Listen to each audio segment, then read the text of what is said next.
Welcome to all of you in this 7th lecture of this theory of machine। पिछले lecture में हमने पढ़ा था ग्रेसॉफ लॉ के बारे में, जिसमें उन्होंने बताया था कि अगर हमें किसी मैकेनिज्म से कॉन्टिन्यूस रिलेटिव मोशन चाहिए, लगातार आपको कॉन्टिन्यूस रिलेटिव मोशन चाहिए, तो उसके लिए उन्होंने एक कंडीशन दी थी। क्या दी थी? That S plus L is less than और equal to P plus Q। मतलब कि जो सबसे छोटी वाली लिंक है और जो सबसे बड़ी वाली लिंक है, उन दोनों का योग बाकी जो बची दोनों लिंक हैं उनसे कम होना चाहिए, बराबर हो, तो हम उस मैकेनिज्म से कॉन्टिन्यूस रिलेटिव मोशन निकाल सकते हैं। ठीक, आज हम करने वाले हैं उसके बेसिस पे कुछ न्यूमेरिकल्स। जैसा हमने जो लेस देन वाली कंडीशन ली थी, उसमें हमने double crank, double rocker, crank rocker, ये कंडीशंस देखी थी कि कब मिल रही थी। ठीक, उसके बाद पैरेललोग्राम लिंकेज देखा था, फिर डेल्टॉइड या काइट लिंकेज देखा था हमने। ठीक है, और जब ग्रेसॉफ लॉ हमारा फॉलो नहीं होता, when S plus L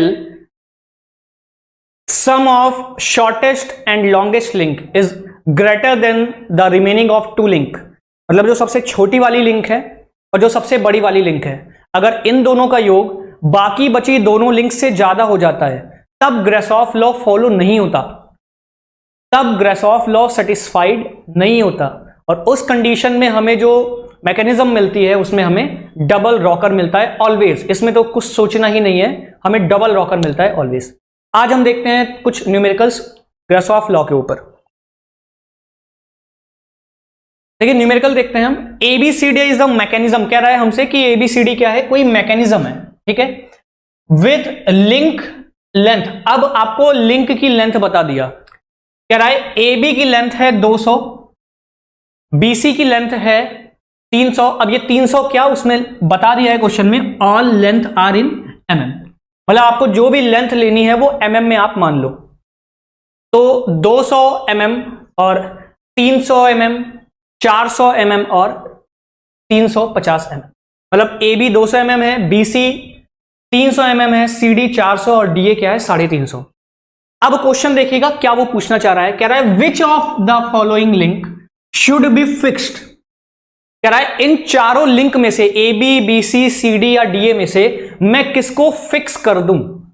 which of the following link should be fixed for the resulting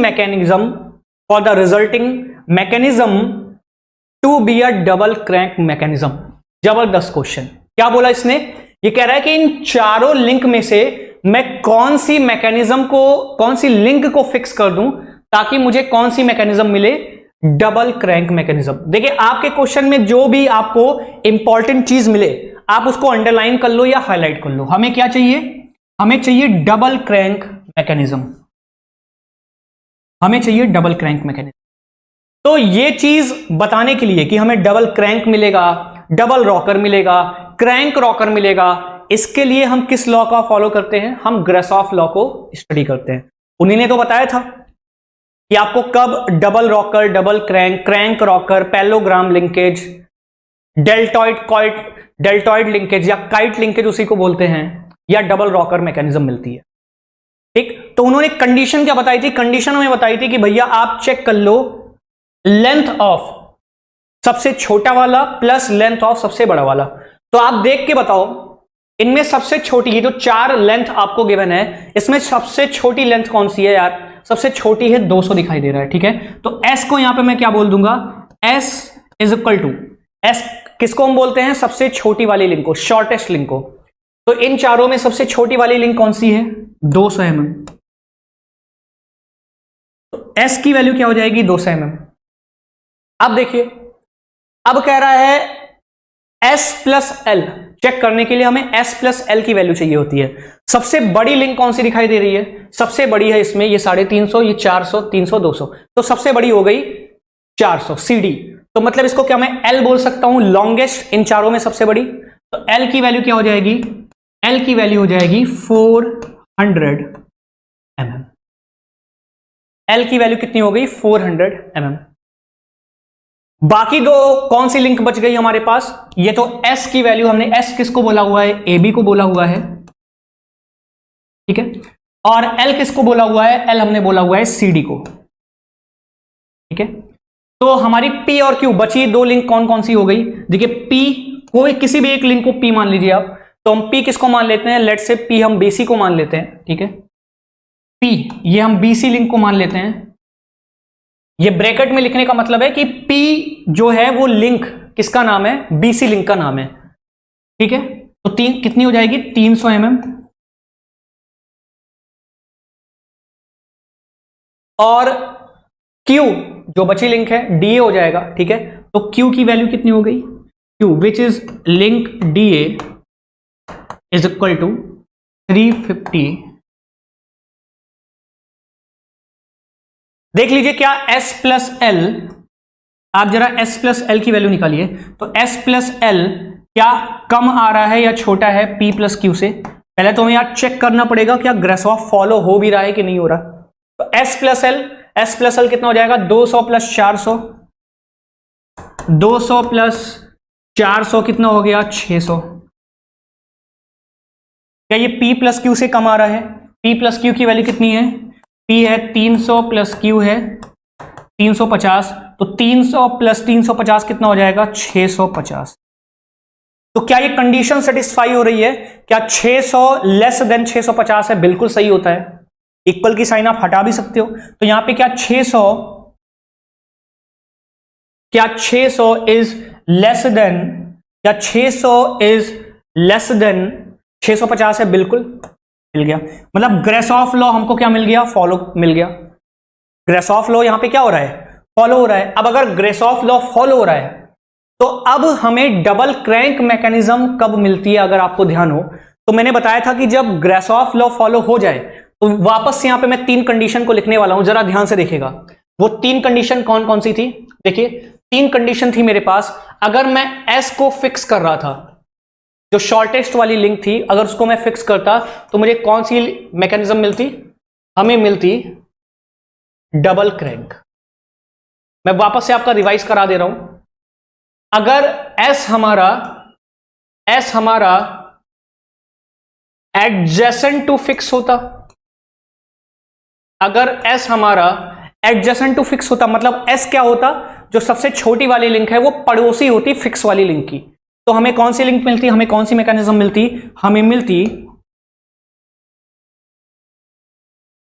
crank and rocker, ठीक है। और अगर S हमारा कपलर होता, अगर जो सबसे छोटी वाली लिंक है अगर वो हमारी कपलर होती तो हमें कौन सी मैकेनिज्म मिलती, डबल रॉकर। हमें कौन सी मैकेनिज्म मिलती, डबल रॉकर। तो कह रहा है डबल क्रैंक पाने के लिए हमें क्या करना पड़ेगा, डबल क्रैंक मैकेनिज्म पाने के लिए किसको फिक्स करना पड़ेगा, S को। S मतलब सबसे छोटी वाली लिंक को। तो सबसे छोटी वाली लिंक कौन सी है, सबसे छोटी वाली लिंक है AB, S 200। तो किसको फिक्स करना पड़ेगा, 200, मतलब AB लिंक को हमें फिक्स करना पड़ेगा। तो इसका करेक्ट आंसर क्या हो जाएगा, इसका करेक्ट आंसर हो जाएगा AB, ऑप्शन नंबर ए। मेरे ख्याल से ये क्वेश्चन आपको क्लियर होगा, बहुत इजी है। अगर देखिए आपको क्वेश्चन सॉल्व करना है तो first of all you should have the clarity of mind. आपको माइंड की क्लैरिटी और अपने कॉन्सेप्ट्स की क्लैरिटी होनी पड़ेगी। उनको बहुत अच्छे से आसान भाषा में समझिए, कोई जरूरी नहीं है किताबी कीड़ा बनने की। आप उनको बहुत ही आसान लैंग्वेज में अपने समझने के लिए, आप जिस भी लैंग्वेज में समझ पा रहे हो, तो जितनी आसान भाषा में आप उसको समझ पाओगे उतने ज्यादा टाइम तक वो आपके दिमाग में रिटेन रहेगा, उतने ज्यादा टाइम तक आपको याद रहेगा। तो बहुत ही आसान तरीके से समझने की कोशिश करिए, और मैंने उतने ही आसान तरीके से इसको आपको समझाने की कोशिश भी की। मेरे ख्याल से ये चीज आपको क्लियर है। हम चलते हैं नेक्स्ट क्वेश्चन पे। ओके, नेक्स्ट क्वेश्चन क्या कह रहा है, द लेंथ ऑफ लिंक, मतलब आपको एक 4 बार लिंकेज है हमारे पास, this is 4 bar linkage, 4 bar linkage है विद रेवोल्यूट पेयर। देखिए आपको यह भी बता दिया कि इसमें कैसे पेयर है, इसमें है रेवोल्यूट पेयर। इसमें कैसे पेयर है, रेवोल्यूट। देखिए जो भी आपको इंपॉर्टेंट वर्ड्स या इंपॉर्टेंट की पॉइंट्स मिले उसको या तो आप अंडरलाइन कर लो या आप उसको हाईलाइट कर दो। बहुत जरूरी है करना, क्योंकि वहीं पे आपके क्वेश्चन का घुमाव होगा, वहीं पर आपके क्वेश्चन का मोड़ होगा जो पूरे क्वेश्चन के कॉन्सेप्ट को ही बदल देंगे। आते हैं अपने क्वेश्चन पे। The length of link of a 4 bar linkage with revolute pairs only are P, Q, R and S unit. कह रहा है जो हमारे लिंक की लेंथ्स हैं, लंबाई, एक लिंक है उसकी लंबाई p है, एक लिंक है उसकी लंबाई q है, एक है उसकी r है और s यूनिट्स हैं। गिवन दैट कह रहा है जिसमें p क्या है, p इज द शॉर्टेस्ट, देखिए दिया हुआ यहां पे p is less then q, q is less then r, r is less then s। तो हम यहां से बोल सकते हैं कि हमारी सबसे शॉर्टेस्ट लिंक कौन सी हो गई,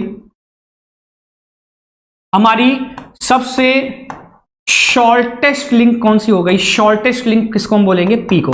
सबसे छोटी लिंक कौन सी हो गई, p। और सबसे बड़ी लिंक कौन सी हो गई, सबसे लॉन्गेस्ट, यहां पे हम लिखेंगे सबसे लॉन्गेस्ट लिंक कौन सी हो गई, s।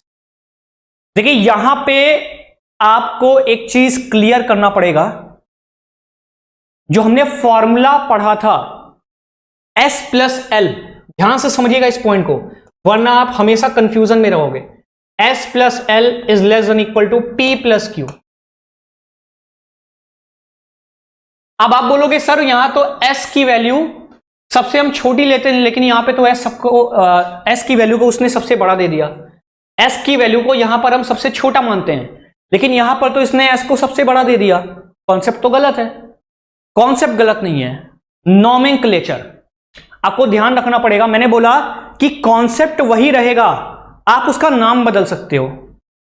जैसे x को आप y भी तो मान सकते हो, जैसे हम बोलते हैं किसी क्वेश्चन में लेट माना क्रय मूल्य बराबर x, उसको आप y भी तो मान सकते हो। तो वो चीज तो वही रहने वाली है, जरूरी क्या है कि आपने उसका नाम क्या रखा है। तो इस s प्लस l में इस s को हम क्या बोलते थे, शॉर्टेस्ट, मतलब सबसे छोटी वाली लिंक जो होगी उसको हम s से रिप्रेजेंट करेंगे। लेकिन यहां पे उसने चेंज कर दिया, लेकिन हम अपने कॉन्सेप्ट को थोड़ी बदलेंगे। कॉन्सेप्ट क्या है, कॉन्सेप्ट है सबसे छोटी वाली लिंक प्लस सबसे बड़ी वाली लिंक का जोड़। तो यहां पे हमें दिखाई दे रहा है सबसे छोटी लिंक है p और सबसे बड़ी लिंक है s, दैट्स इट। ग्रासॉफ ने एक नॉमेनक्लेचर लेके समझाया है, ये नहीं कि हमेशा जहां पे भी s मिलेगा चाहे s बड़ा ही दिया हो तब भी आप वहां पे रख दोगे, नहीं। आपको ये देखना है क्वेश्चन में कि सबसे छोटी लिंक कौन सी है और सबसे बड़ी लिंक कौन सी है। पॉइंट क्लियर है? तो मेरे ख्याल से ये पॉइंट आपको समझ में आ गया होगा, इसको मैं हटा दे रहा हूं।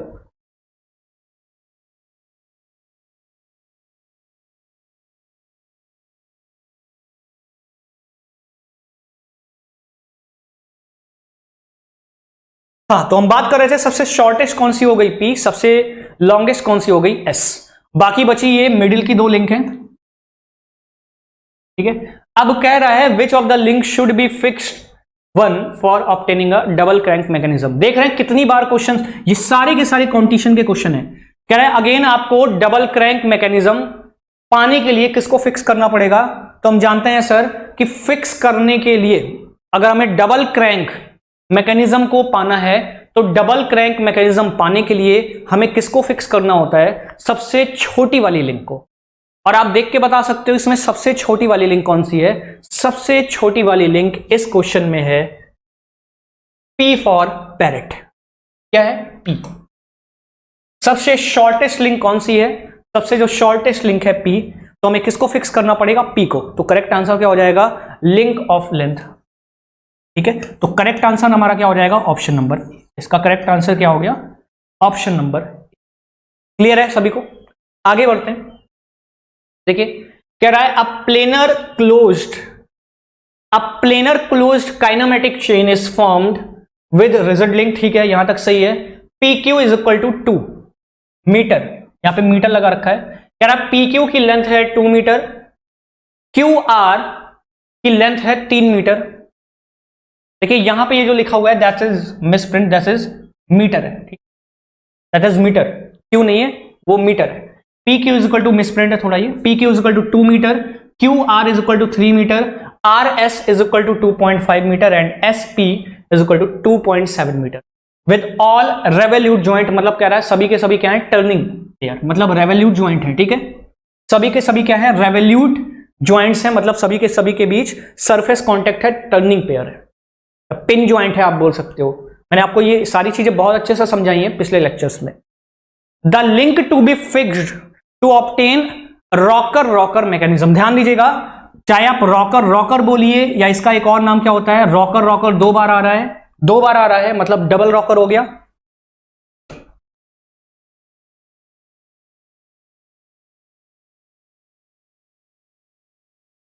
कह रहा है इस बार हमें किस लिंक को फिक्स करना पड़ेगा क्या पाने के लिए? Double rocker. बहुत ही उम्दा क्वेश्चन, बहुत ही जबरदस्त क्वेश्चन, मतलब पूरे कॉन्सेप्ट को एक तरीके से आपके ये पूरे कॉन्सेप्ट को रिवाइज करा देगा। तो सबसे पहले यहां पे हम देख लेते हैं क्या ग्रेसॉफ लॉ फॉलो हो रहा है कि नहीं। तो ग्रेसॉफ लॉ क्या बोलता है? सबसे छोटा वाला प्लस सबसे बड़ा वाला, इन दोनों का योग कम होना चाहिए या बराबर भी हो चलेगा, किससे? बाकी दोनों बची लिंक के जोड़ से। तो सबसे छोटी लिंक आपको कौन सी दिखाई दे रही है? सबसे छोटी दिखाई दे रही है मुझे 2, तो मैं देख लेता हूं 2 प्लस, फिर सबसे बड़ी वाली लिंक कौन सी है? सबसे बड़ी वाली लिंक है QR 3 मीटर, इज लेस देन और इक्वल टू। देखते हैं क्या कंडीशन सेटिस्फाई होती है। बाकी दोनों बची लिंक कौन सी है? RS है 2.5 प्लस SP की वैल्यू 2.7, ठीक, SP की वैल्यू हो गई 2.7। देखिए 3 + 2 = 5, लेस देन और इक्वल टू ये 2 है। 2.5 + 2.7 कितना हो जाएगा? ये हो जाएगा 5.2, ठीक है। क्या कंडीशन सेटिस्फाई हो रही है? क्या 5 कम होता है 5.2 से? बिल्कुल सही है, कंडीशन सेटिस्फाई हो रही है, ठीक। यहां पे हम लिखेंगे कंडीशन सेटिस्फाइड।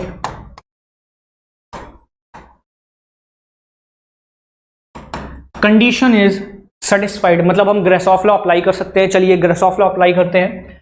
अब ध्यान से सुनिएगा कि डबल रॉकर पाना है मुझे।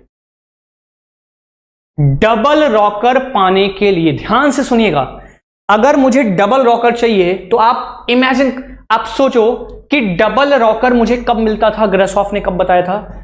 अच्छा आप बताओ डबल क्रैंक कब मिलता था? डबल क्रैंक कब मिलता था? जब हम सबसे छोटी वाली लिंक को फिक्स कर दें। पॉइंट क्लियर हो रहा है? डबल क्रैंक हमें कब मिलता था? जब हम सबसे छोटी वाली लिंक को फिक्स कर दें। क्रैंक रॉकर कब मिलता था? जब जो सबसे छोटी वाली लिंक थी वो क्या हो जाए? पड़ोसी हो जाए या एडजेसेंट हो जाए किसके? फिक्स वाली लिंक के बगल में। जो फिक्स वाली लिंक है जिसको हमने फिक्स कर रखा है, जो मूव नहीं कर सकती, अगर उसके बगल में हमने क्या चिपका रखा है? सबसे छोटी वाली लिंक को, तो उस केस में हमें मिलता है क्रैंक रॉकर मैकेनिज्म, ठीक। और डबल रॉकर कब मिलता था? डबल रॉकर हमें मिलता था जब हमने S को बना दिया था कपलर। जब हमने S को क्या बना दिया था? कपलर। समझ में आया? याद आ रहा होगा थोड़ा थोड़ा। चलिए बनाते हैं हम इसके ज्योमेट्री को, बनाते हैं। जैसा क्वेश्चन बोल रहा है हम सेम वैसा करते हैं, कुछ नहीं करना। जैसा जैसा क्वेश्चन बोलता जा रहा है हम वैसा वैसा अप्लाई करते जाते हैं, आंसर खुद ब खुद आपके सामने होगा, ठीक है। देखिए सबसे पहले हम बनाते हैं PQ। ये मैंने बना दिया PQ। कह रहा है all joints are the revolute joint, तो यहां पे मैंने रेवोल्यूट ज्वाइंट लगा दिया। दिस इज P, एक का नाम, एक सिरे का नाम हो गया P, दूसरे सिरे का नाम हो गया Q। तो इसकी लेंथ इसने कितनी बता रखी है? PQ की लेंथ है 2 मीटर, ठीक है। PQ हो गया 2 मीटर। QR, तो Q से जुड़ा हुआ है R, तो Q से जुड़ा हुआ है R, ठीक है। तो QR कितना है? QR है 3 मीटर। उसके बाद R के बाद क्या है? RS। तो देखिए R जहां खत्म हो रहा है अगले पे R स्टार्ट हो रहा है, मतलब उसी पॉइंट से स्टार्ट हो रहा है RS। तो RS कितना हो जाएगा? देखिए अगर ये 2 है तो 2.5 से थोड़ा ज्यादा यहीं कहीं पे होगा, इसको मैंने बोल दिया RS। तो RS की वैल्यू कितनी है? 3। और SP, सॉरी RS की वैल्यू कितनी है? 2.5। सॉरी RS की वैल्यू है, RS की वैल्यू है 2.5। देखिए RS की वैल्यू है 2.5, ठीक है। तो RS की वैल्यू कितनी हो जाएगी? 2.5, ठीक। RS की वैल्यू हो गई 2.5। उसके बाद क्या है? SP, मतलब आप S और P को मिला दो। तो S और P को मैंने मिला दिया। This is the revolute joint, this is the revolute joint, this is the revolute joint and this is the और एसपी की वैल्यू कितनी हो गई 2.7 मीटर। अब देखिए बहुत ही ध्यान से सुनिएगा, डबल रॉकर पाने के लिए शॉर्टेस्ट लिंक को क्या होना पड़ेगा, कपलर। डबल रॉकर पाने के लिए शॉर्टेस्ट लिंक को क्या होना पड़ेगा, कपलर। और कपलर कौन सी लिंक होती है, अगर आपको याद हो मैंने बताया था कि कपलर वो वाली लिंक होती है जो फिक्स्ड के अपोजिट हो। समझ पा रहे हैं? मैंने आपको बताया था crank, coupler and lever. Crank जो पूरा का पूरा 360 डिग्री घूम जाए, लीवर या रॉकर जो 360 डिग्री से कम घूमे, मतलब सिर्फ ऐसे ऐसे फ्लक्चुएट करे।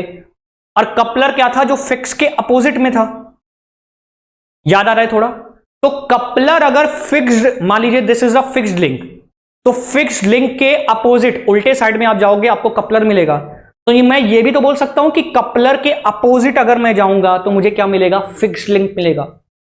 Are you getting my point? समझ में आ रहा है? अगर फिक्स्ड लिंक के अपोजिट में कपलर है तो यार कपलर के अपोजिट में ही तो फिक्स्ड होगा, और वही फिक्स्ड लिंक ही तो हमसे पूछा जा रहा है कि किसको फिक्स करूं।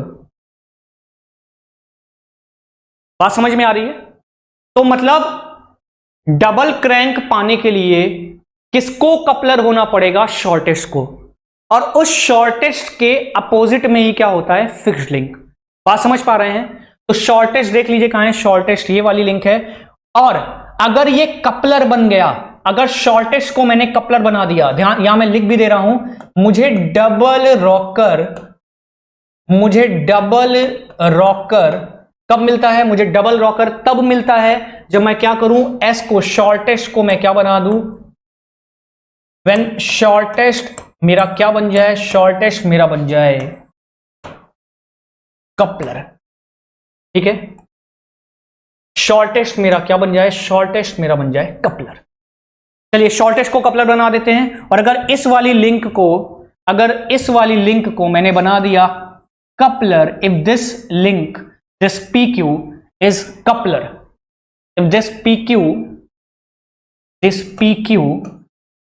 is coupler,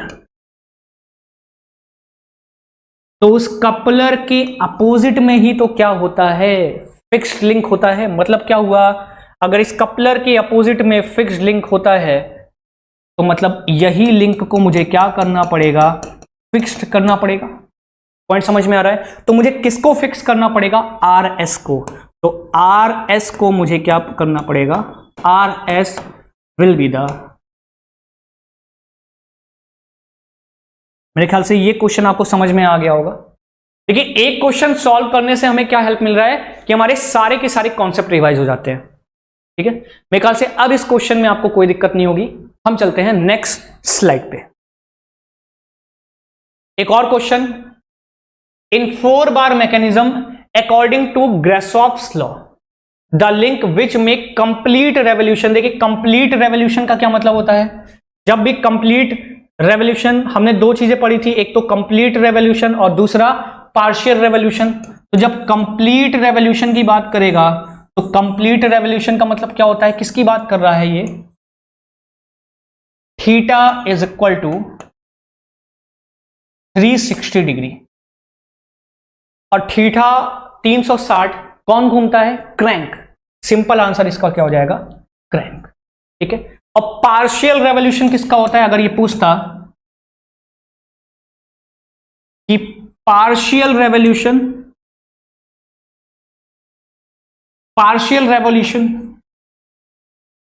तो पार्शियल रेवोल्यूशन के लिए कंडीशन क्या होती है, पार्शियल रेवोल्यूशन के लिए कंडीशन होती है theta is less then 360 degree. Theta is less then 360 degree, और ये किसका होता है, ये होता है हमारा रॉकर या लीवर का। ठीक है, चाहे आप इसको लीवर बोल दो या रॉक।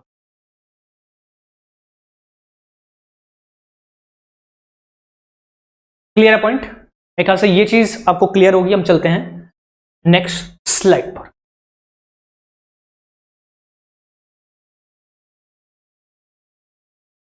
अब देखिए इस क्वेश्चन में हमने समझना है कि जो हमारे मोशन थे वो किस तरीके से हमें मिल रहे हैं। ठीक है, देखिए ये एक 4 बार चेन मैकेनिज्म आपको दिखाई दे रही है जिसमें 4 बार है, 4 लिंक्स हैं हमारे पास, और चारों के चारों कैसे जुड़े हुए हैं, एक रेवोल्यूट ज्वाइंट से या पिन ज्वाइंट से, जिनको हम टर्निंग पेयर भी बोल रहे हैं। ठीक है, जिसको हम क्या बोल रहे हैं, टर्निंग पेयर। अब डी इसमें आपको सबसे छोटा दिखाई दे रहा है। ठीक है, डी सबसे छोटा, और डी का क्या हो रहा है, देखिए डी का क्या हो रहा है, कंप्लीट 360 डिग्री मोशन हो रहा है। डी का कंप्लीट 360 डिग्री मोशन हो रहा है, ये आपको दिखाई दे रहा है। डी का कंप्लीट 360 डिग्री मोशन हो रहा है। तो अगर डी का कंप्लीट 360 डिग्री मोशन हो रहा है,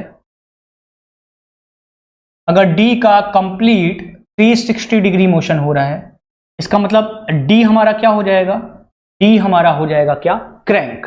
ओके, तो इस केस में डी हमारा क्या बन गया, D is a crank. D is our crank, क्योंकि ये 360 डिग्री पूरा का पूरा रोटेट कर रहा है। ठीक है, इस केस में हमने ए को फिक्स किया हुआ है। तो ये कौन सी मैकेनिज्म बनेगी, आप इसको बता सकते हो मेरे को, ये कौन सी मैकेनिज्म है? अगर मैं आपसे इसका नाम पूछूं तो आप इसका नाम बता सकते हो? हमें दिखाई दे रहा है कि इन चारों में D is the shortest.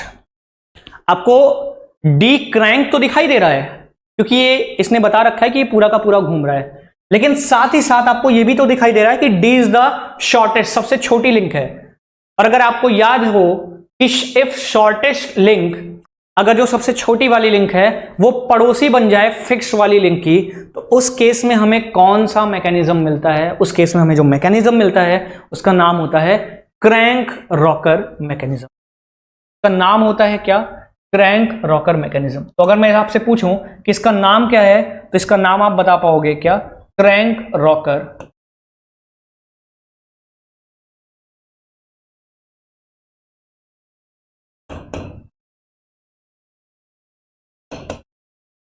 Crank rocker. ठीक है, अगर मैं आपसे पूछूं इसका नाम बता सकते हैं ये कौन सी मैकेनिज्म है? Again D is the shortest link. Okay, here D is the shortest link. D हमें सबसे छोटी दिखाई दे रही है, and if D is the shortest link और वो पड़ोसी दिखाई दे रही है फिक्स वाले की, तो ये भी कौन सी लिंक हो जाएगी, ये भी कौन सी मैकेनिज्म हो जाएगी, ये भी मैकेनिज्म हो जाएगी हमारी crank and rocker.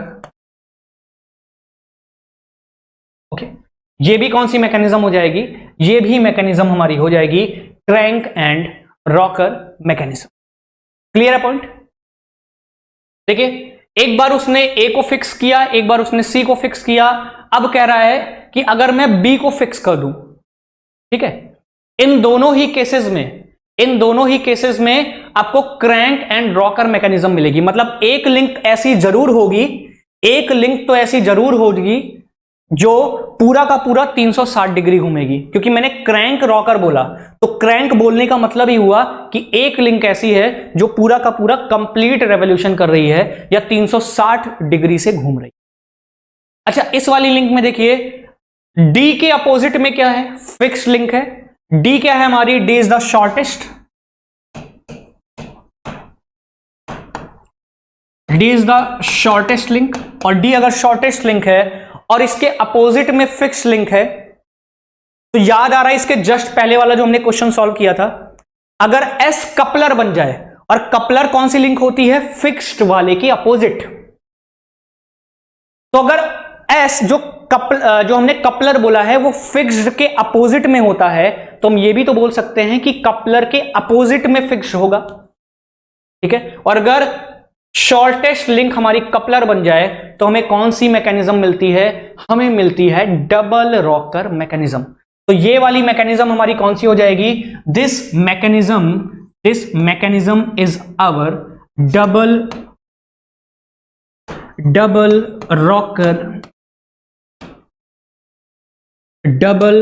Rocker mechanism. This mechanism is our double rocker mechanism. Point clear है? तो देखो आप, जैसे इन दोनों में आपको एक एक क्रैंक दिखा रखा था कि ये पूरा 360 डिग्री घूम रहा है, जैसे इसमें पूरा 360 डिग्री घूम रहा था, इसमें भी पूरा का पूरा 360 डिग्री घूम रहा था,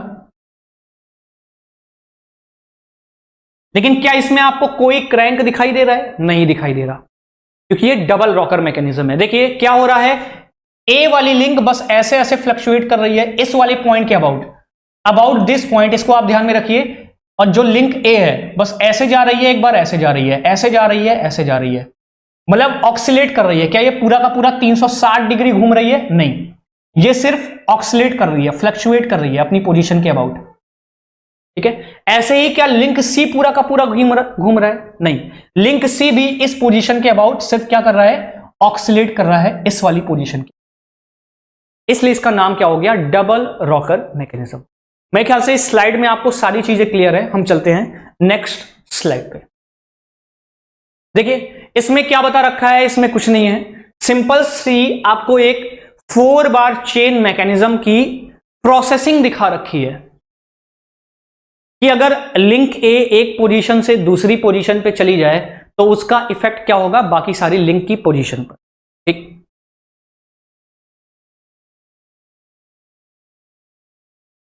देखिए डी वाली जो लिंक है शॉर्टेस्ट को हमने फिक्स कर दिया। ठीक है, तो शॉर्टेस्ट को अगर हमने फिक्स कर दिया तो आपको याद होगा, अगर शॉर्टेस्ट लिंक को हमने फिक्स कर दिया हमें कौन सी मैकेनिज्म मिलती है, डबल क्रैंक मैकेनिज्म। ठीक है, अगर हमने शॉर्टेस्ट को फिक्स कर दिया हमें मिलती है डबल क्रैंक मैकेनिज्म। तो देखिए इसमें आपको 2 सर्कल दिखाई दे रहे होंगे। क्रैंक का मतलब है पूरा का पूरा 360 डिग्री, क्रैंक का मतलब होता है पूरा का पूरा 360 डिग्री। तो अगर डबल क्रैंक है मतलब 2 लिंक ऐसी होगी जो पूरा का पूरा 360 डिग्री घूम रही है, मतलब हमें 2 सर्कल दिखाई देंगे। तो देखिए एक सर्कल यहां दिखाई दे रहा है और एक सर्कल ये दिखाई दे रहा है, 2 सर्कल, इसलिए डबल क्रैंक हो गया। अब यहां पे पोजीशन देखिएगा इन दोनों की कैसे कैसे चेंज हो रहा है। स्टार्टिंग में लिंक ए यहां पर है, ठीक है, इससे जुड़ा हुआ पॉइंट बी यहां पर है, दिस इज पॉइंट बी। तो जब ये वाला लिंक घूमते घूमते इस तरीके से आ रहा होगा, जो लिंक ए है उसकी पोजीशन घूम रही है कुछ इस तरीके से, मोशन हो रहा है। आपने मान लीजिए कोई इसको मोशन दिया इस तरीके से काउंटर क्लॉकवाइज डायरेक्शन में या एंटी क्लॉकवाइज डायरेक्शन में, तो लिंक ए इस तरीके से घूमना चालू किया। तो अगर लिंक ए घूमेगा तो पॉइंट बी की पोजीशन भी तो चेंज होगी। तो अभी पॉइंट बी आपको यहां पे दिखाई दे रहा है, पॉइंट बी अभी आपको यहां पे दिखाई दे रहा है, कुछ समय बाद दूसरी जगह पे होगा। कहां पे होगा देखिए, अब मान लीजिए इसको मैं मोशन देता हूं राइट हैंड साइड। अभी लिंक ए यहां पर है, जब ये राइट साइड में मूव करेगा तो पॉइंट बी की पोजीशन अलग जगह होगी। तो देखिए अब मैं इसको राइट हैंड साइड में घुमा देता हूं। अगर ये राइट हैंड साइड में ऐसे घूमता हुआ जाएगा, राइट हैंड साइड में अगर ये ऐसे घूमता हुआ जाएगा तो ये पॉइंट बी देखिए यहां से कहां पे पहुंच गया, यहां पर। जो नई पोजीशन मिली मुझे पॉइंट बी की उसको मैंने नाम दे दिया बी डैश। इस वाली पोजीशन पे लेट से अभी ये कितना एंगल बना रहा था, अभी ये एंगल बना रहा था θ1।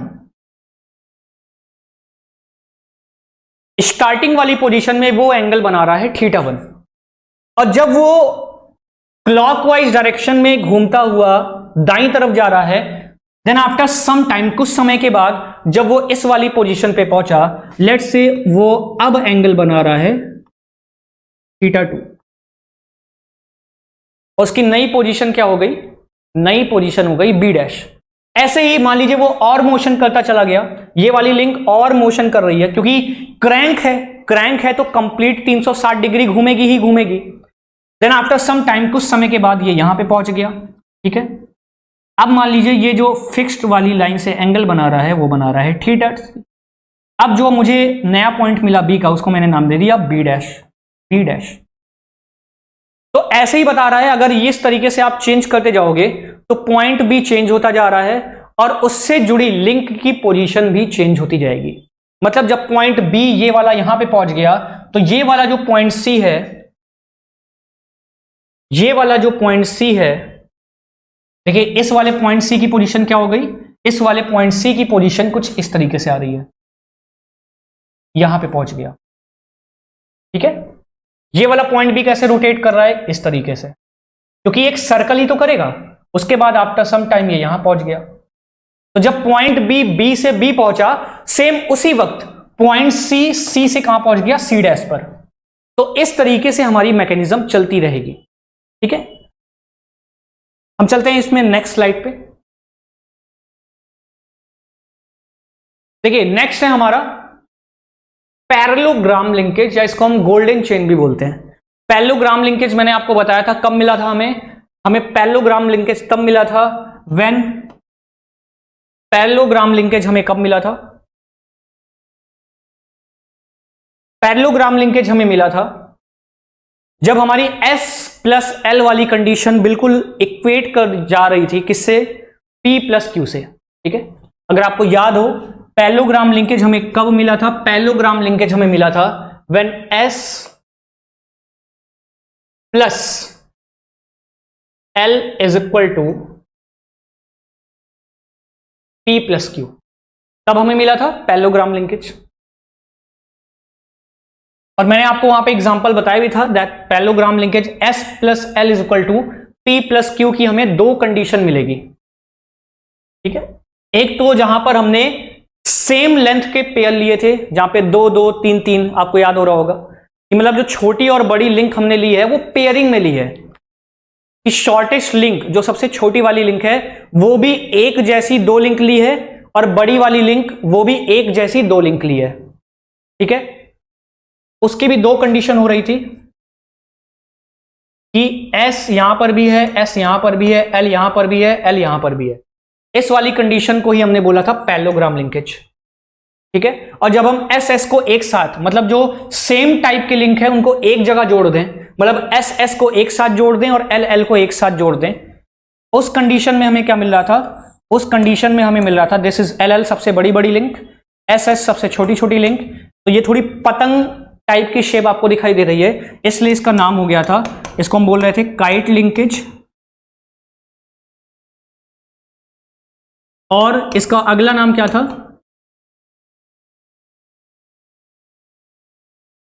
इसका अगला नाम क्या था, डेल्टॉइड लिंकेज। अब देखिए पैरेललोग्राम लिंकेज, इसके बारे में हमें कुछ इंफॉर्मेशन लेनी है। पैरेललोग्राम लिंकेज, इसके बारे में हमें कुछ इंफॉर्मेशन लेनी है, सीखते हैं क्या है ये थोड़ा सा ही आपके सिलेबस में। देखिए ये पैरेललोग्राम लिंकेज जो होता है, ठीक है, ये जो पैरेललोग्राम लिंकेज होता है इसमें दो व्हील्स हम लगा देते हैं, और दो व्हील्स ये इस तरीके से मूव करते हैं कि इनका मोशन बिल्कुल आइडेंटिकल होता है। इनका जो मोशन होता है ये ट्रांसलेटिंग टाइप का आगे बढ़ेगा और कर्वीलीनियर टाइप का होता है। इनका जो मोशन होता है ये ट्रांसलेटिंग टाइप का और कर्वीलीनियर टाइप का होता है। ठीक है, एक साथ आगे बढ़ रहे होंगे क्योंकि यहां पे मैंने एक कपलिंग रॉड लगा दी, इनको कपल कर दिया। तो this is the fixed link, this is the crank. ये क्या हो जाएगा हमारा, ये हो जाएगा क्रैंक, और ये हो जाएगा,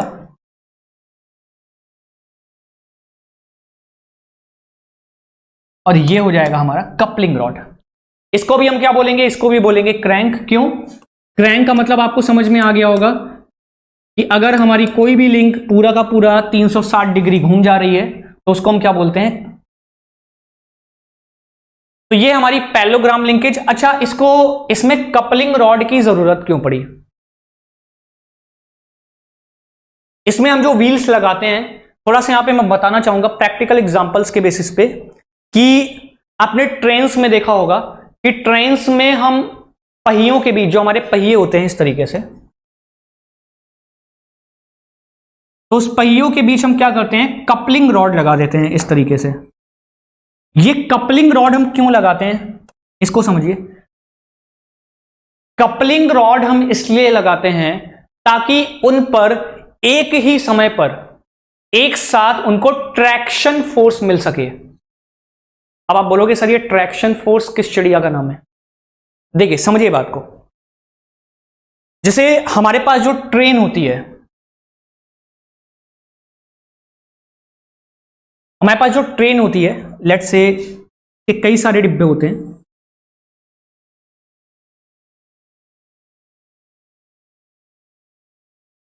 मान लीजिए पहला डिब्बा हो गया, ये दूसरा डिब्बा, ये तीसरा डिब्बा, और इस वाले पार्ट में यहाँ पे इंजन लगा हुआ है, और यहाँ पर ड्राइवर इसको आगे की तरफ खींच, यहाँ पे कुछ पहिए लगे हुए हैं।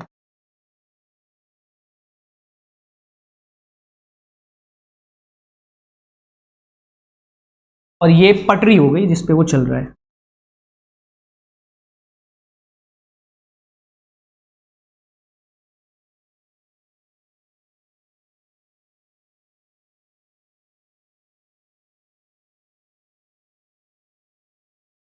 ये वो पटरी हो गई जिसपे वो चल रहा है।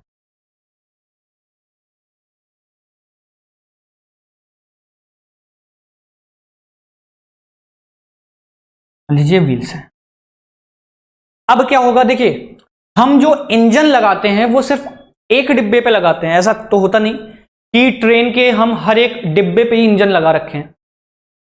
ऐसा तो होता नहीं कि जो आपका इंजन है वो सबसे आगे होता है या सबसे, जिस तरीके से भी आप लगाते हो, ऐसा तो होता नहीं कि ट्रेन के हर एक डिब्बे के साथ आपने इंजन लगाया हुआ है, अदरवाइज कॉस्ट तो इतनी ज्यादा हो जाएगी कि कोई अफोर्ड ही नहीं कर पाएगा।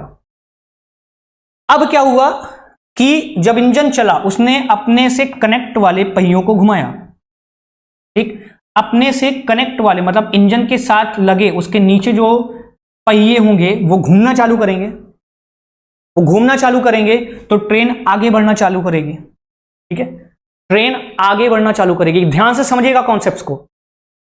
तो उसको आगे खींचने के लिए, to haul or train, haul मतलब HAUL, to haul or train, to haul, ये टू और हॉल अलग अलग हैं, एक साथ मत लिखिएगा इसको।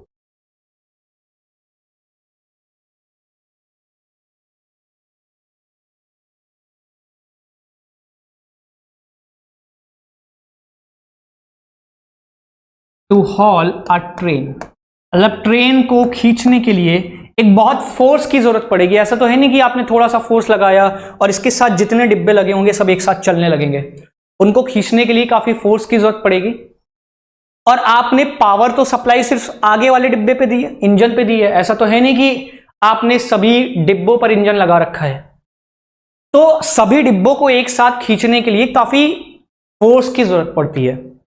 और अगर सिर्फ आगे वाले पहिए ही घूमेंगे और पीछे वाले पहिए नहीं घूमेंगे तो वो क्या करेंगे, वो उस पर स्लिप करेंगे, फिसलेंगे। पॉइंट को समझिएगा, ये इंटरव्यू में पूछा जाता है ये क्वेश्चन। अगर आप एक एग्जांपल समझो, आप क्या करो, साइकिल को उठा के, आगे वाले पहिए को उठा के बस आप उसको खींचना चालू करो तो क्या होगा, वो फिसलना चालू करेगा, स्लिप करना चालू करेगा। और जब कोई चीज स्लिप करती है तो वो फ्रिक्शन ज्यादा क्रिएट करती है, फिसल रही है। मतलब जैसे इस बॉडी को अगर मैं हाथ के ऊपर फिसला हूं, मतलब स्लाइड कराऊं, तो स्लाइडिंग में ज्यादा फ्रिक्शन होता है। पॉइंट समझ में आ रहा है? तो ट्रेन को और ज्यादा ताकत की जरूरत पड़ेगी उस फ्रिक्शन के अगेंस्ट काम करने में। उस फ्रिक्शन के अगेंस्ट क्या होगा, काम करने में उसको ज्यादा ताकत लगानी पड़ेगी। तो हमने इसका तरीका क्या ढूंढा, इसका तरीका यह ढूंढा कि हमने क्या किया, इन दोनों पहियों को, मतलब इन पहियों को आपस में क्या कर दिया, कपल कर दिया। ठीक है, इन पहियों को आपस में कर दिया हमने, कपलिंग रॉड से जोड़ दिया। तो इसका हमें फायदा क्या मिला कि जब हमने इंजन पे पावर सप्लाई दी, जब हमने इंजन पर पावर सप्लाई दी, इंजन में पावर सप्लाई दी, इसके पहिए घूमे, तो जब ये पहिए घूमेंगे तो साथ ही साथ कपलिंग होने की वजह से इसके पीछे वाले पहिए भी घूमेंगे। और जब वो भी घूमेंगे तो जो फ्रिक्शन के अगेंस्ट काम करना पड़ रहा था उसकी वैल्यू हो जाती है डिक्रीज। मतलब अब ये आसानी से एक साथ घूमेंगे, मतलब जो पहिए होंगे वो एक साथ घूमेंगे और एक ही टाइम पे ट्रैक्शन फोर्स लगेगा इन सब पे आगे की तरफ, तो जिसकी वजह से इसको चलने में आसानी होगी। तो कपलिंग रॉड का आपको कॉन्सेप्ट समझ में आया, क्यों हम कपल करते हैं पहियों को आपस में, ताकि जो ट्रैक्शन मिले वो अच्छे से मिले और सभी एक ही समय पर एक साथ मूव करें। ठीक है, मेरे ख्याल से ये चीज आपको समझ में आ गई होगी। हम बढ़ते हैं आगे की स्लाइड में।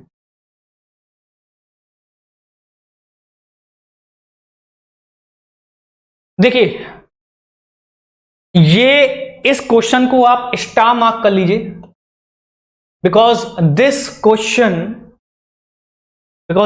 Question is very very very conceptual.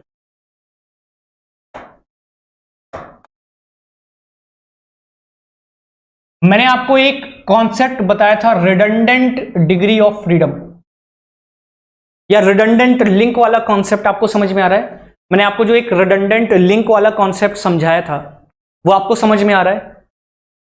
Same question है उसके ऊपर, रिडंडेंट लिंक का ही क्वेश्चन है ये। देखिए कह रहा है एक double parallelogram mechanism, a double parallelogram mechanism is shown in the figure. ठीक है, कोई दिक्कत नहीं है।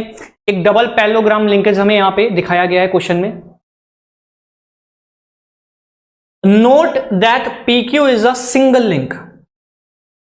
वो बोल रहा है कि ये जो PQ है, ऐसा मत समझिए कि this PQ is a different link.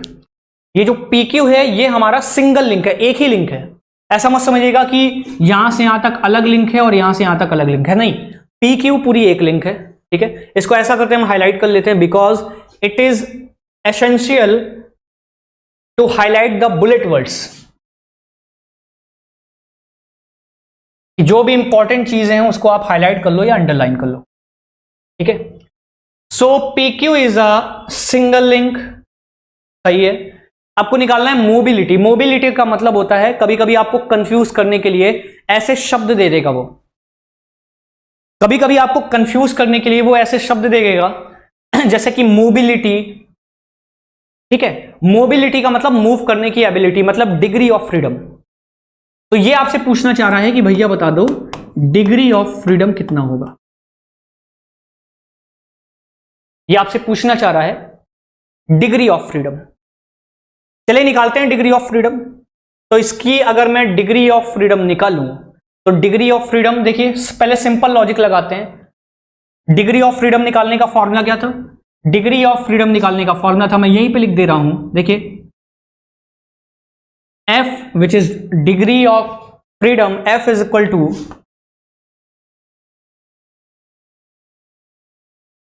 Three L minus 1 minus 2J minus H। ये फॉर्मूला हमने पढ़ा था, where L is the number of link, J is the number of binary joint या lower pair, and H is what is H? H is the number of higher pair। तो देख लेते हैं कितनी लिंक है। देखिए एक तो ये फिक्स लिंक दिखाई दे रही है आपको, ये पूरी की पूरी आपको एक फिक्स लिंक दिखाई दे रही है। मतलब अगर एक यहां पर भी फिक्स है, इसका नाम हमने लिख दिया link number 1। Let me change the colour.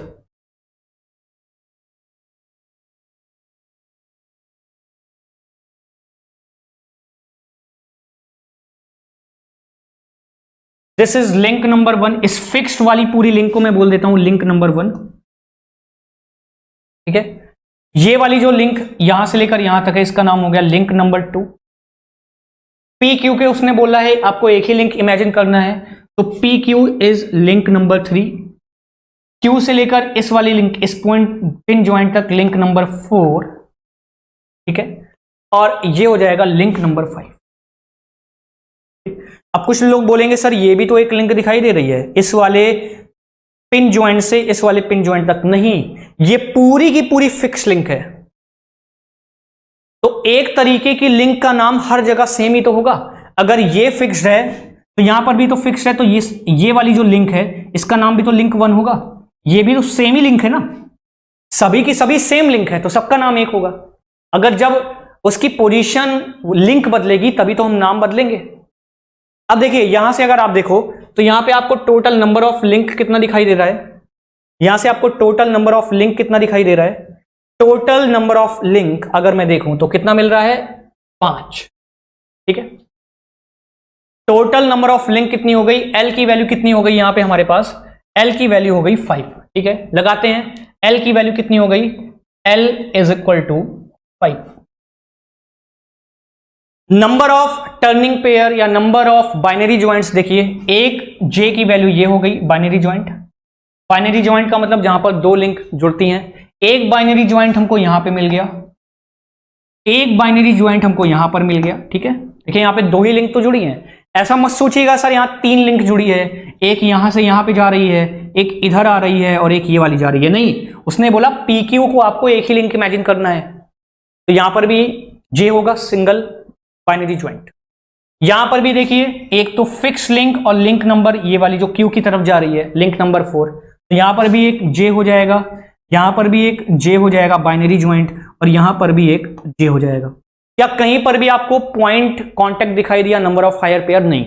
अब आप बोलोगे सर इसका नाम जे क्यों रखा?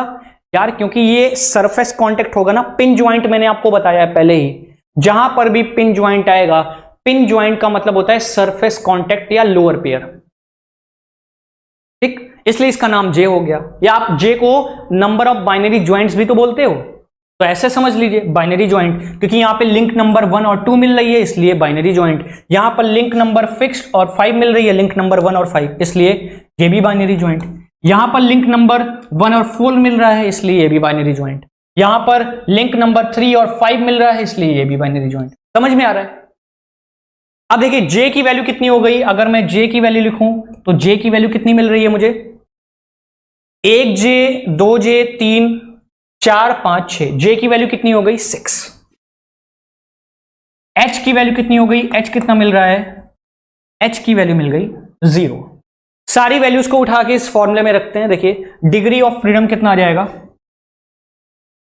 डिग्री ऑफ फ्रीडम की वैल्यू कितनी आ जाएगी, डिग्री ऑफ फ्रीडम हो जाएगा 3L - 1, तो L की वैल्यू कितनी है 5 - 1, 5 - 1 माइनस 2 इंटू जे की वैल्यू 6 माइनस एच की वैल्यू, एच की वैल्यू कितनी है, एच की वैल्यू है 0, एच की वैल्यू को मैं 0 रख देता हूं,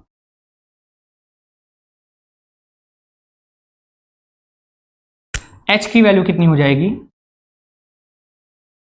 इन सारी वैल्यूज को सॉल्व करिए, 3 इंटू 5 - 1 कितना हो जाएगा 4, माइनस 2 इंटू 6 कितना हो जाएगा 12, 4 तिहाई 12, 4 3 जा 12, 12 माइनस 12 कितना हो जाएगा 0। तो इसकी डिग्री ऑफ फ्रीडम कितनी आ गई, और 0 क्या ऑप्शन में प्रेजेंट है, 0 ऑप्शन में प्रेजेंट है। क्या 0 हमारा करेक्ट आंसर होगा? 0 हमारा सही आंसर नहीं होगा, दिस इज रॉन्ग आंसर। अब बोलोगे सर ये क्या हो गया, 0 निकाल के आप बोल रहे हो 0 नहीं होगा, नहीं होगा, क्योंकि 0 आने का मतलब, अगर 0 किसी की डिग्री ऑफ फ्रीडम आती है तो वो कैसा होता है, स्ट्रक्चर होता है या frame. This is very very conceptual question, इसलिए मैंने पहले ही वेरी वेरी इंपॉर्टेंट और स्टार मार्क लगवा दिया। यही एक सिंगल क्वेश्चन है जो बिल्कुल अलग टाइप का है इस डिग्री ऑफ फ्रीडम में, ठीक है। अब देखिए अगर इसकी डिग्री ऑफ फ्रीडम 0 आ गई तो आप बोलोगे सर कि ये तो बिल्कुल भी इसकी किसी भी दो लिंक के बीच में कोई भी रिलेटिव मोशन नहीं होगा, क्योंकि डिग्री ऑफ फ्रीडम तो 0 आ गई, और 0 डिग्री ऑफ फ्रीडम होती है किसकी, स्ट्रक्चर की या फ्रेम की। लेकिन ऐसा नहीं है, क्यों नहीं है, क्योंकि जब आप यहां पर इसको इस तरीके का मोशन दोगे, इसको कोई ω1 स्पीड दोगे, तो ये वाली लिंक भी इस तरीके से ω2 स्पीड से जाएगी, ठीक है। इसको आप फील कर पा रहे हो, मैं आपको फील करवा रहा हूं।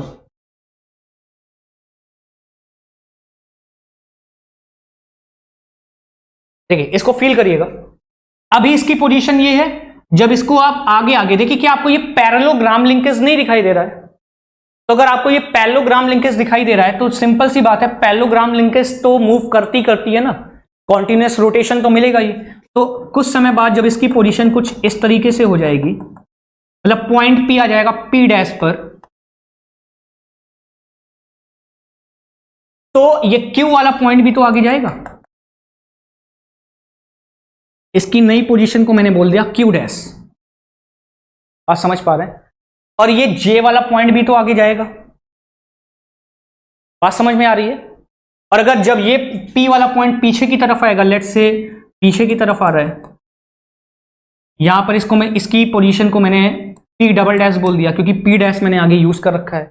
तो जब पी पीछे की तरफ जाएगा तो ये क्यू भी तो पीछे की तरफ जाएगा, खींचेगा उसको, इसको मैंने क्यू डबल डैश बोल दिया, ठीक है, क्यू डबल डैश। तो यार डिग्री ऑफ फ्रीडम 0 आने का मतलब था कि ये तो स्ट्रक्चर होना चाहिए, इसके किसी भी दो लिंक के बीच में कोई भी रिलेटिव मोशन होना ही नहीं चाहिए, लेकिन यहां पर तो हमें रिलेटिव मोशन मिल रहा है। तो गड़बड़ी कहां हुई? गड़बड़ी यहां पर हुई कि यहां पर जो लिंक नंबर 5 है that is our redundant link. Redundant का मैंने मतलब आपको बताया था, रिडंडेंट का मतलब होता है एक्स्ट्रा, ज्यादा, मतलब उसकी जरूरत नहीं है।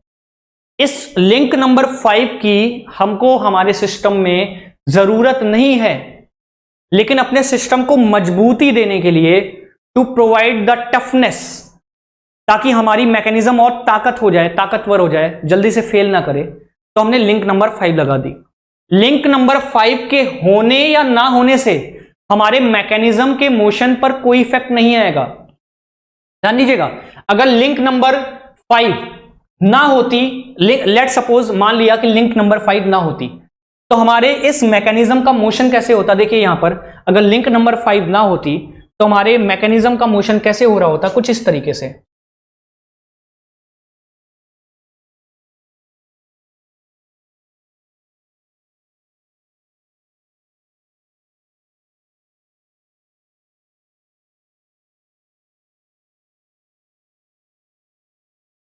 अगर लिंक नंबर 5 ना होती then this point will be P,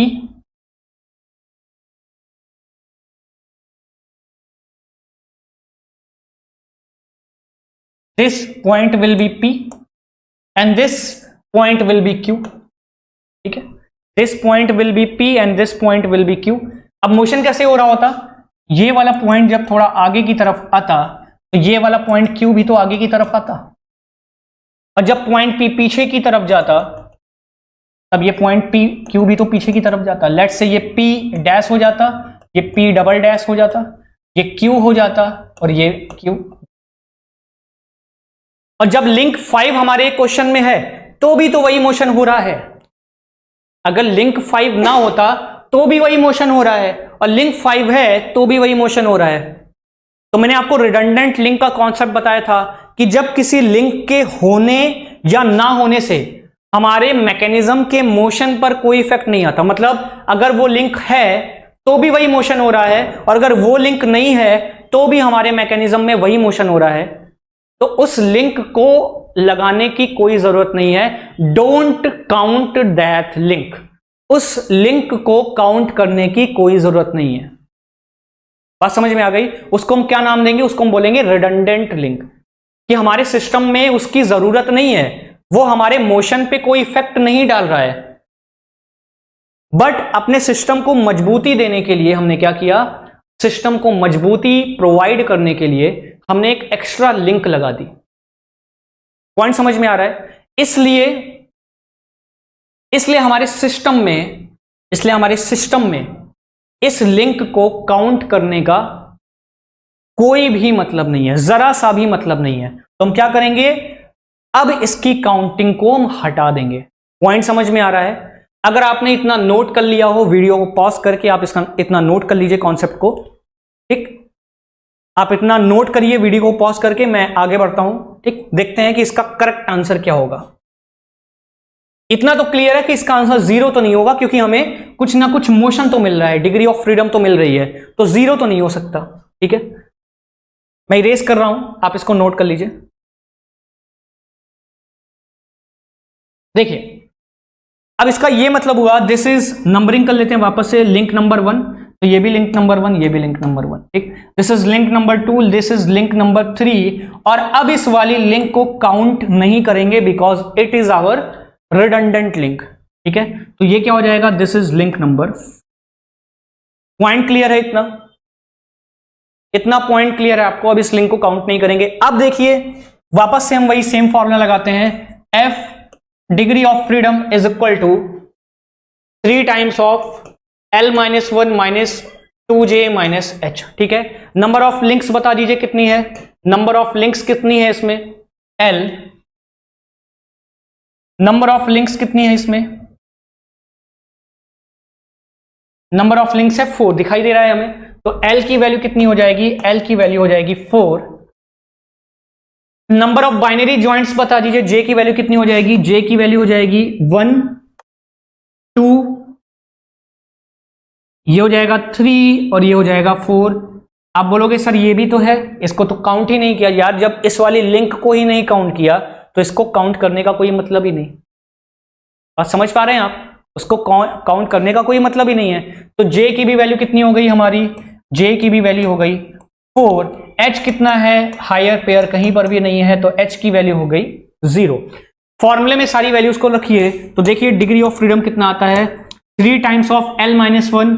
L minus 1 L की वैल्यू है 4 minus 1 minus 2 times of J। J की वैल्यू कितनी है? 4। कितना हो जाएगा? 3 इंटू 4 माइनस 1 3 माइनस 8, 4 2 8 कितना हो गया? 9 माइनस 8 इज इक्वल टू 1। तो डिग्री ऑफ फ्रीडम की वैल्यू कितनी आ गई? और जो करेक्ट आंसर है हमारा डिग्री ऑफ फ्रीडम इज, क्योंकि आप एक मोशन इनपुट पे दोगे, आप एक कोई मोशन इसको इनपुट पे दोगे तो आउटपुट पे हमें उतना ही मोशन मिलेगा। पॉइंट क्लियर है? मेरे ख्याल से ये क्वेश्चन आपको क्लियर है। This is very very very important and very conceptual question. This question has been asked in the GATE. ये क्वेश्चन गेट में पूछा गया था और बहुत ही कॉन्सेप्चुअल क्वेश्चन है ये। ठीक है, अब ये जो हमने डेल्टॉइड लिंकेज पढ़ी थी सेम वही चीज है। ठीक है, जो हमने डेल्टॉइड लिंकेज पढ़ी थी कि सेम लेंथ, अगर आप इसको S और S को यहां पर जोड़ दो और ये दोनों L और L बन जाएं। ठीक है, अगर हम S और S को यहां पर जोड़ दें तो ये दोनों हमारी L बन जा रही थी, उसी को हमने बोला था डेल्टॉइड और द काइट। क्लियर है? ये कपलिंग रॉड ऑफ लोकोमोटिव, आपको ये ध्यान रखना है। देखिए मैकेनिज्म में आपसे एग्जाम में ये पूछा जाएगा कि वो किस तरीके की आपको मैकेनिज्म देगा। आपको डबल क्रैंक देगा या डबल रॉकर देगा, क्या देगा? ठीक है, तो आपको ये चीज ध्यान में रखना है कि वो हमें किस तरीके की मैकेनिज्म देने वाला है, आपको ये चीज ध्यान रखना है। तो अगर मैं बात करूं आपसे कि कपलिंग रॉड ऑफ लोकोमोटिव, तो कपलिंग रॉड ऑफ लोकोमोटिव हमें किस तरीके का मैकेनिज्म देने वाला है? कपलिंग रॉड ऑफ लोकोमोटिव हमें किस तरीके का मैकेनिज्म देने वाला है? ये हमें देने वाला है डबल क्रैंक। ठीक है, ये किस तरीके का मैकेनिज्म देने वाला है हमें? ये हमें देने वाला है डबल क्रैंक।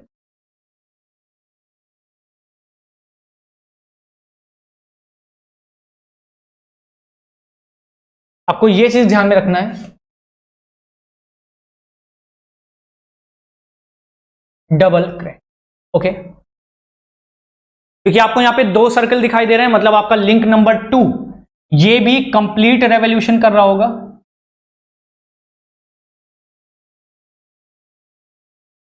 ठीक है, और लिंक नंबर 4 जो ये वाला क्रैंक है ये भी कंप्लीट रेवोल्यूशन कर रहा होगा। तो क्या अगर ये कंप्लीट रेवोल्यूशन कर रहा है, क्या इसको मैं क्रैंक बोल सकता हूं? क्या इसको मैं क्रैंक बोल सकता हूं? बिल्कुल बोल सकते हैं सर, क्योंकि ये पूरा का पूरा 360 डिग्री घूम रहा है। क्या ये 360 डिग्री घूम रहा है? Theta is equal to 360 degree. क्या ये भी 360 डिग्री घूम रहा है पूरा का पूरा? हाँ बिल्कुल घूम रहा है 360 डिग्री। तो क्या इसको भी मैं क्रैंक बोल सकता हूं? बिल्कुल बोल सकता हूं।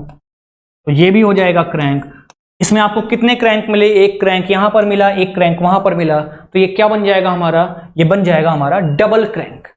तो पैरेललोग्राम लिंकेज कैसी होती है? Double crank. ये मैंने आपको बताया भी था।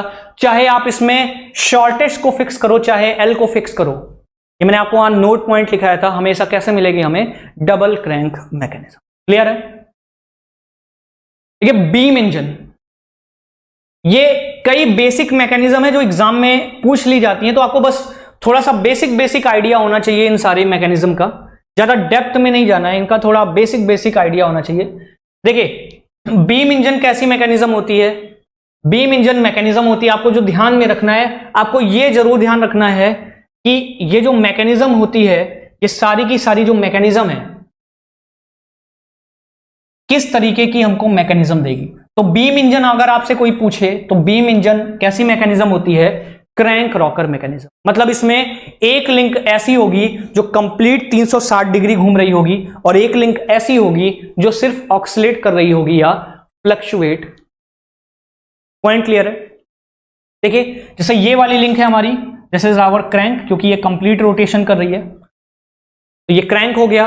And this is our piston rod. ये क्या कर रहा होगा? सिर्फ ऊपर नीचे मूव कर रहा होगा। ठीक है, अब कैसे काम कर रहा है? देखिए आपने सिलाई मशीन वाला कॉन्सेप्ट सुना है, सिलाई मशीन सबने देखा होगा। तो जो सिलाई मशीन होता है ये कुछ उसी तरीके से होता है, सिलाई मशीन के वर्किंग प्रिंसिपल पर ही काम करता है। देखिए बीम इंजन का थोड़ा अगर मैं आपको पिछला इतिहास बताऊं तो बहुत थोड़ा सा जानेगा। Beam engine was the first attempt, ये सबसे पहले सर जेम्स वॉट, देखिए जेम्स वॉट नाम के आगे मैं सर क्यों लगा रहा हूं, क्योंकि उनको वो उपाधि दी गई थी, जरूरी है। तो जो सर जेम्स वॉट थे उन्होंने पहला अटेम्प्ट किया था स्टीम इंजन बनाने का। ठीक है, उन्होंने कोशिश की थी स्टीम इंजन बनाने की और वो बना भी ले गए थे, बट एक जगह फेल कर गया एट द हाई स्पीड। क्या हुआ? जब उन्होंने इसको क्रैंक को रोटेट कराया तो क्रैंक को रोटेट कराने की वजह से आपको जो ईसी वाली लिंक दिखाई दे रहा है, ये जो ईसी लिंक दिखाई दे रहा है, ईसी लिंक कुछ इस तरीके से मूव करेगा। जब ये क्रैंक ऊपर जाएगा तो सी पॉइंट ऊपर जाएगा, और ये अगर ये इसके अबाउट ऊपर जाएगा, देखिए मोशन ये ऐसे जाएगा, तो ई अगर सी ऊपर जाएगा तो ई किधर आएगा? ई नीचे आएगा, और अगर ई नीचे आएगा तो पिस्टन किधर जाएगा? नीचे जाएगा। ठीक है, और जब क्रैंक नीचे की तरफ जाएगा, देखिए ये वाला क्रैंक घूम रहा है ना, तो ये वाला पॉइंट जब बी नीचे की तरफ जाएगा, क्योंकि ये घूम रहा है, एक सर्कल में घूम रहा है, तो कभी ऊपर रहेगा, कभी बीच में रहेगा, कभी नीचे रहेगा। तो जब ये वाला पॉइंट बी नीचे जाएगा तो अब देखिए सी वाला पॉइंट किधर जाएगा? सी बी से जुड़ा पॉइंट है, अगर बी नीचे जा रहा है तो सी भी नीचे जाएगा, तो सी भी नीचे चला गया, तो सी को नीचे करिए। इस पॉइंट के अबाउट हमने हिंज कर रखा है, मतलब पिन लगा रखा है, तो इसके अबाउट इस तरीके से मूव कर सकता है, इसके अबाउट ये इस तरीके से मूव करेगा। तो अगर बी नीचे गया तो बी से जुड़ा है सी, तो सी भी किधर जाएगा? सी नीचे जाएगा, और अगर सी वाला पॉइंट नीचे आ रहा है तो ये वाला कौन सा पॉइंट है? ई ऊपर जाएगा, और अगर ई ऊपर जाएगा तो ये पिस्टन भी किधर जाएगा? ऊपर की तरफ जाएगा। Clear point? तो आप ये समझ पा रहे हो कि क्रैंक के रोटेशन से हमारा पिस्टन या तो नीचे की तरफ मूव करेगा या तो ऊपर की तरफ मूव करेगा। इतना क्लियर है आपको? अगर क्रैंक रोटेट कर रहा है तो क्रैंक के रोटेशन से पिस्टन हमारा कभी ऊपर जाएगा, कभी नीचे जाएगा। ठीक है, तो क्रैंक का रोटेशन, क्रैंक का मोशन हमें कैसा मिल रहा है? क्रैंक का मोशन हमें मिल रहा है रेसिप्रोकेटिंग, सॉरी रोटेरी।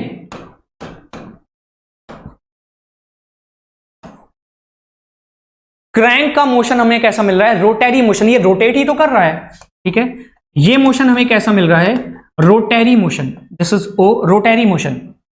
और क्रैंक के रोटेशन से, क्रैंक के रोटेरी मोशन से हमें पिस्टन का कैसा मूवमेंट मिल रहा है? पिस्टन हमारा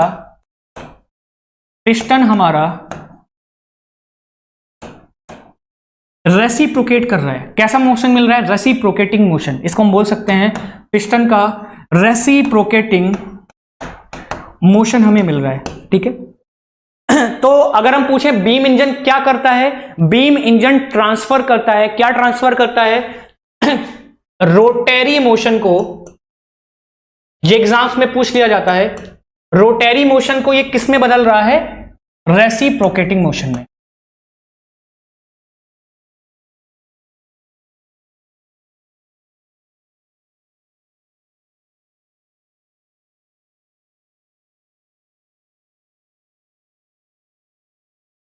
बीम इंजन क्या कर रहा है? रोटेरी मोशन को चेंज कर रहा है रेसिप्रोकेटिंग मोशन में। तो जब सर जेम्स वॉट ने ये बनाया तो ये बहुत अच्छे से वर्क कर रहा था, but at the higher speed, जब स्पीड बढ़ा दी हमने क्रैंक की, तो क्रैंक की स्पीड बढ़ाने पर ये जो पिस्टन था ये अनबैलेंस हो गया, मतलब बैलेंस के बाहर हो गया। और जब कोई भी चीज कंट्रोल के बाहर हो जाती है तो वो चीज फेल हो जाती है। बात समझ में आ रही है? तो ऐसा नहीं है कि बीम इंजन का आज हम यूज नहीं करते, स्टीम इंजन बनाने के लिए इस बीम इंजन का यूज किया गया था। ठीक है, लेकिन eight the higher speed,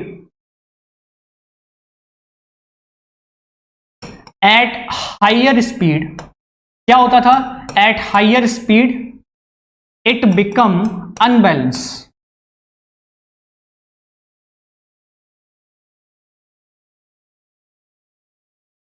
eight higher speed it become unbalance. Higher speed पे क्या हो गया, ये अनबैलेंस हो गया। इसलिए आज भी इसका यूज होता है, जैसे ओएनजीसी में, ठीक है, ओएनजीसी में क्या किसके लिए होता है, ऑयल रिफाइनरी, मतलब कुएं में से तेल को निकालने के लिए किया जाता है।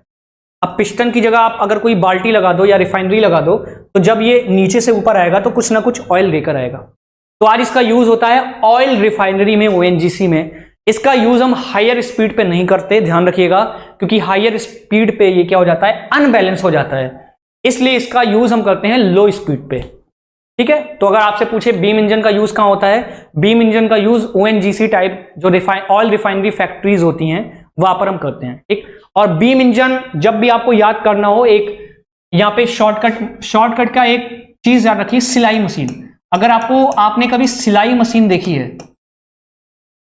तो सेम कॉन्सेप्ट पे होती है हमारी क्या, बीम इंजन। क्योंकि सिलाई मशीन में आप जो घुमाते हो दैट इज आवर क्रैंक, और उसके रोटेशन से, रोलर के रोटेशन से सुई आपकी ऊपर नीचे जाती है, ठीक है। तो that is the same motion of beam engine, ठीक। अब देखिए क्वेश्चन देखिएगा, the purpose of beam engine is to convert. देखिए बीम इंजन का पर्पस क्या था, बीम इंजन में मैंने आपको बताया क्या कर रहा था, वो क्रैंक के रोटेशन को किस में चेंज कर रहा था, पिस्टन के रेसिप्रोकेटिंग मोशन में। तो बीम इंजन क्या करता है, रोटरी मोशन को चेंज करता है, किस में चेंज करता है, रेसिप्रोकेटिंग मोशन। तो इसका करेक्ट आंसर क्या हो जाएगा, करेक्ट आंसर हो जाएगा rotary motion to reciprocating. Point clear है। अब देखिए अगला हमारा आता है वॉट्स इंडिकेटर डायग्राम। हमारे पास ऐसी कई तरीके की बेसिक मैकेनिज्म है, ठीक है। अगला हमारा है वॉट्स इंडिकेटर डायग्राम।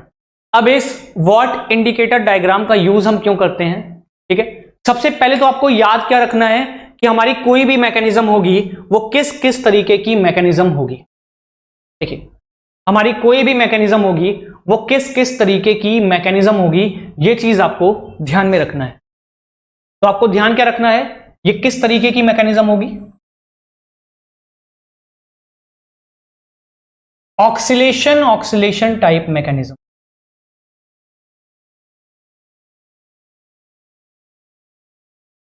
ये किस तरीके की मैकेनिज्म होगी, ऑक्सीलेशन टाइप मैकेनिज्म।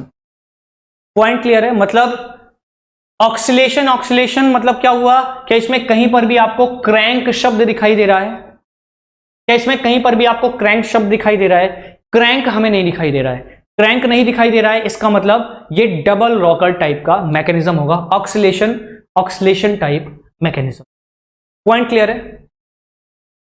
अब देखिए इस वॉट इंडिकेटर मैकेनिज्म का हम यूज क्यों करते हैं, इसको समझिए। वॉट्स इंडिकेटर डायग्राम का यूज हम करते हैं to major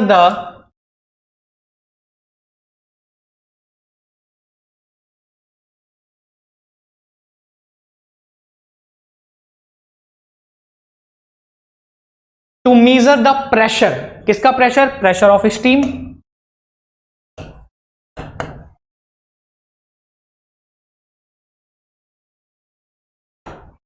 at different location. जब भी हमें डिफरेंट लोकेशन पे स्टीम का प्रेशर मेजर करना होता है वहां पे हम यूज करते हैं वॉट्स इंडिकेटर डायग्राम। इसमें दो चीजें आपको बस याद रखनी है और कुछ नहीं।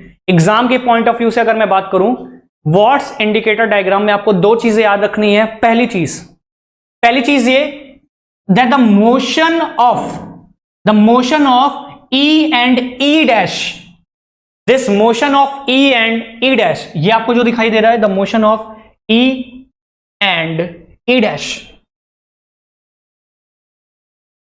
This motion of E and E dash is approx straight line. Point clear है। The motion is approx straight line.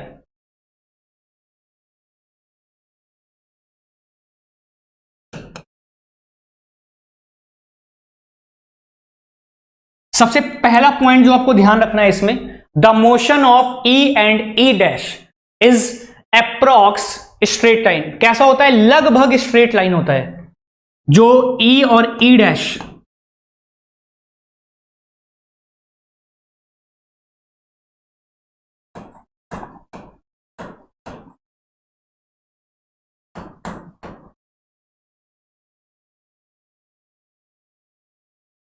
जो एग्जाम्स में पूछा जाता है। सबसे पहला ये पॉइंट कि जो ई और ई डैश का मोशन होता है वो लगभग अप्रॉक्स में स्ट्रेट लाइन होता है। मतलब देखिए, जब ये चीज हमारी पिस्टन, मतलब कहीं पर गैस भरी हुई है या स्टीम का प्रेशर आपको मेजर करना है, लेट्स से यहां पर, तो उसने क्या किया, पिस्टन पर प्रेशर लगाया ऊपर की तरफ, पिस्टन पर प्रेशर लगा ऊपर की तरफ, पिस्टन ऊपर की तरफ जाएगा, और पिस्टन अगर ऊपर की तरफ जाएगा तो ये पूरी की पूरी मैकेनिज्म हमारी जो लिंक है वो भी तो जाएगी। इस पॉइंट के अबाउट हमने हिंज कर रखा है। मतलब हिंज का मतलब होता है कि जिस पॉइंट के अबाउट चीजें घूम सकें, इसके अबाउट मैकेनिज्म हमारी ऊपर जाएगी। तो ये वाला जो पॉइंट है ये भी हमारा क्या होगा, ऊपर की तरफ जाएगा। पॉइंट क्लियर है? इसको मैं थोड़ा हटा रहा हूं, आप इसको नोट कर लीजिएगा। अब देखिए यहां पे क्या होता है, इस ई के पास हम एक मेजरमेंट नीडल लगा देते हैं, ठीक है, मेजरमेंट नीडल, और यहां पे स्केलिंग बनी होती है इस तरीके से, यहां पे स्केलिंग बनी होती है कुछ इस तरीके से, यहां पे नंबरिंग। जिस भी प्रेशर को हमें मेजर करना है वो इस तरीके की एक स्केलिंग बनी होती है, ठीक है। तो जब प्रेशर इस पे लगेगा ऊपर की तरफ, पिस्टन ऊपर की तरफ जाएगा, पिस्टन ऊपर की तरफ जाएगा, तो ये पॉइंट पे भी फोर्स लगेगा, वो भी ऊपर की तरफ जाएगा। तो ये जो नीडल है हमारी, कभी यहां पर होगी, कभी यहां पर होगी, कभी यहां पर होगी, और यहां पर प्रेशर की रीडिंग लगी होती है मेजरमेंट में। हमारी जो डिवाइस होती है उस डिवाइस में हम मेजरमेंट में प्रेशर की रीडिंग पहले से लगा देते हैं, ठीक। जैसे लेट सपोज यहां 1 है, 2 है, 3 है पास्कल, 4 पास्कल, 5 पास्कल, 7, 8, 9, इस तरीके से। तो जितना प्रेशर लग रहा होता है, जब वो बैलेंस हो जाता है, हमारी स्केल उतने पे जाके रुक जाती है, ठीक है। हमारी स्केल उतने पे जाके रुक जाती है और हमें पता चल जाता है कि कितना प्रेशर है उस जगह पे, ठीक है। क्या हुआ, सिंपल सा, प्रेशर लगा, पिस्टन ऊपर गया, पिस्टन ऊपर जाने से ये लिंक भी ऊपर की तरफ मूव करेगी, लिंक मूव करेगी तो इससे जुड़ा यहां पर नीडल है, रीडिंग जो हमें मीटर बता रहा है, वो जिस जगह पे जाके रुक जाएगा आपको उतने प्रेशर की वैल्यू पता चल जाएगी। तो मैंने 2 चीजें बोली, आपको इसमें याद होनी चाहिए। सबसे पहली चीज क्या, सबसे पहली चीज ये कि जो motion of E and E dash है,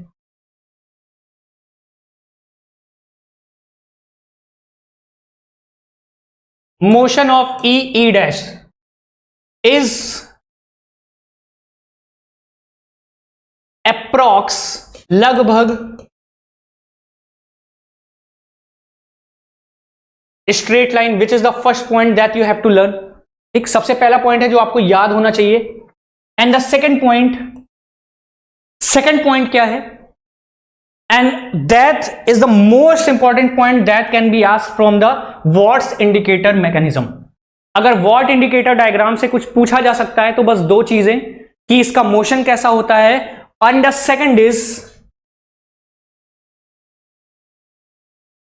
second point is that this lever DFB, या BFD बोल दो या DFB बोल दो, this is a single link, ठीक है।